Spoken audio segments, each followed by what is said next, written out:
సద్గురు నాంపల్లి బాబా మహారాజ్కి జై.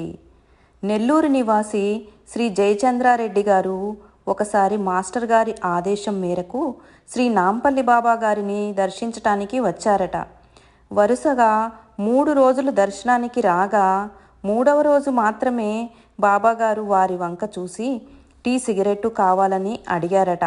అవి తీసుకొని వచ్చేసరికి అప్పటి వరకు పోలీస్ స్టేషన్ వరండాలో ఉన్న బాబాగారు ఆరు బయట రోడ్డు పక్కన కూర్చున్నారట. అప్పుడు వర్షం సన్నగా పడుతుందిట.